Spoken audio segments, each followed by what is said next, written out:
കേരളത്തിൽ ഭരണവിരുദ്ധ വികാരം ഉണ്ടോ? അത് കാണാൻ പോകുന്നത് നിലമ്പൂർ തെരഞ്ഞെടുപ്പിലൂടെയാണ്. ഇതിനു മുമ്പും പല ഉപതെരഞ്ഞെടുപ്പും വന്നു. പക്ഷേ അത് നിലവിലുള്ളതെല്ലാം അതുപോലെ തുടർന്നു പോയി. ഭൂരിപക്ഷം ഏറിയും കുറഞ്ഞും ഒക്കെ വന്നു. BJP ചിലയിടങ്ങളിൽ വോട്ട് വിഹിതം വർദ്ധിപ്പിച്ചു.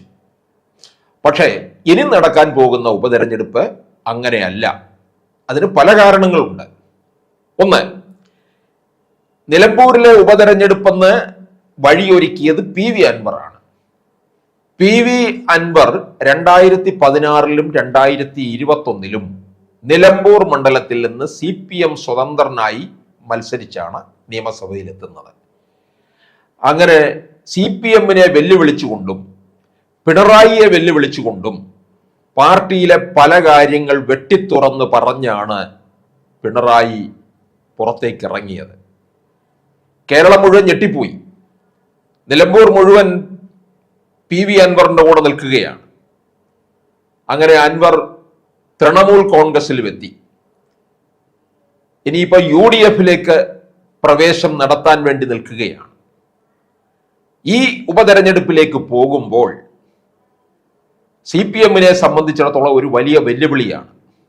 ഒന്ന്, അവിടെ പരാജയപ്പെട്ട് കഴിഞ്ഞാൽ അൻവറിന്റെ മുൻപിൽ തോറ്റു കൊടുക്കുകയാണ്.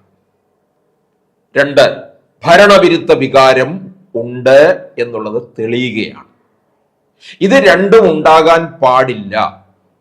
അത്തരത്തിലാണ് CPM കാര്യങ്ങൾ നിയന്ത്രിച്ചു കൊണ്ടുപോകുന്നത്. അതിനുവേണ്ടി മലപ്പുറം ജില്ലക്കാരൻ തന്നെയായ M സ്വരാജിനെ അവിടെ കാര്യങ്ങൾ നീക്കാൻ ഏർപ്പെടുത്തിയിരിക്കുകയാണ്. പാർട്ടി എന്തായാലും വലിയ ഒരു പ്രതിസന്ധിയിലൂടെ ഇപ്പൊ കടന്നു പോകുന്നുണ്ട്. 24-ാം പാർട്ടി കോൺഗ്രസ് കഴിഞ്ഞപ്പോൾ തന്നെ പിണറായി ഏറെ അസ്വസ്ഥനാണ്. MA ബേബി ദേശീയ ജനറൽ സെക്രട്ടറി ആയിട്ട് വരുന്നു. അതിനോടൊപ്പം തന്നെ മകളുടെ മാസപ്പടി കേസ് വീണ്ടും അത് ചോദ്യം ചെയ്യലിലേക്ക് കടക്കാൻ പോകുന്നു.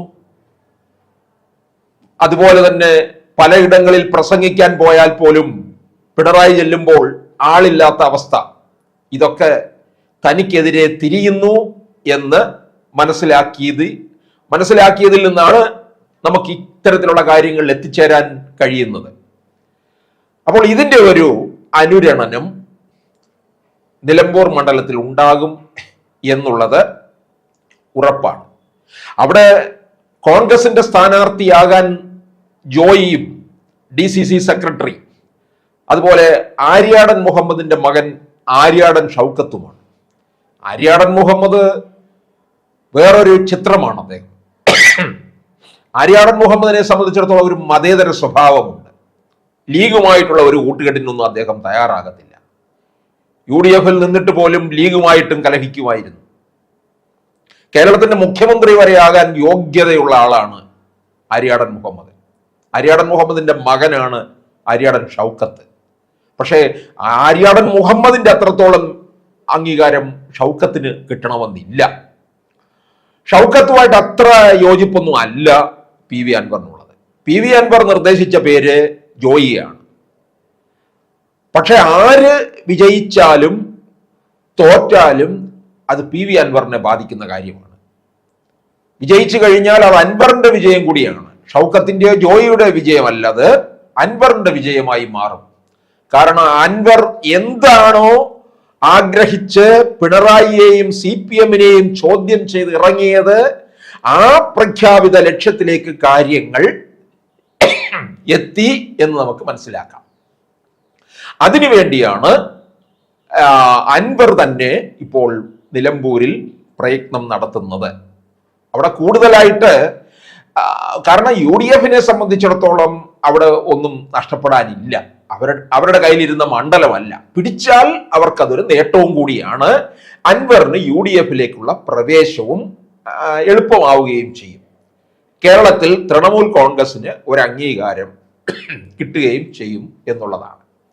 അപ്പോൾ അത്തരത്തിൽ കാര്യങ്ങൾ മുമ്പോട്ട് പോകുമ്പോൾ CPM ഇവിടെ വളരെ പ്രയോഗിച്ചുകൊണ്ടാണ് മുമ്പോട്ട് പോകുന്നത്.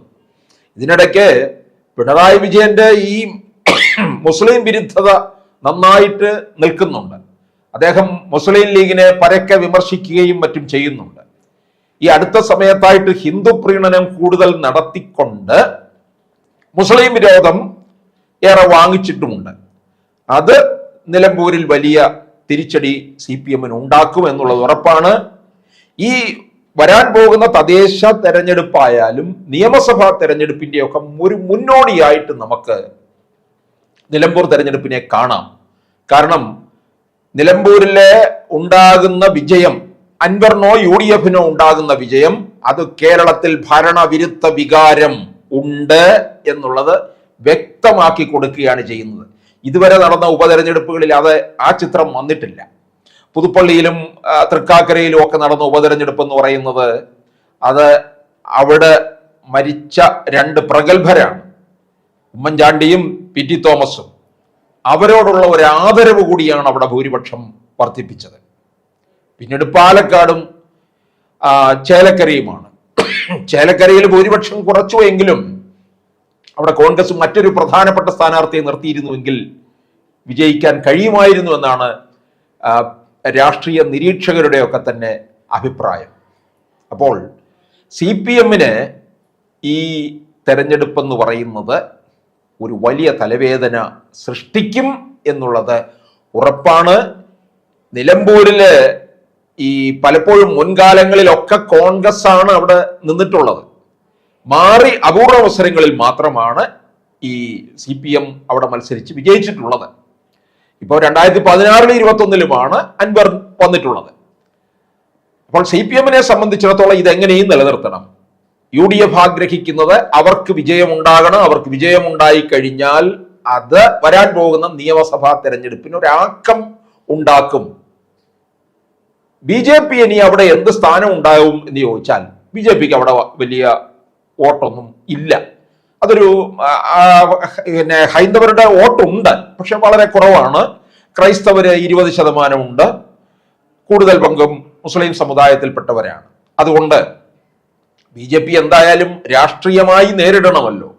അതുകൊണ്ട് സ്ഥാനാർത്ഥിയെ നിർത്തും.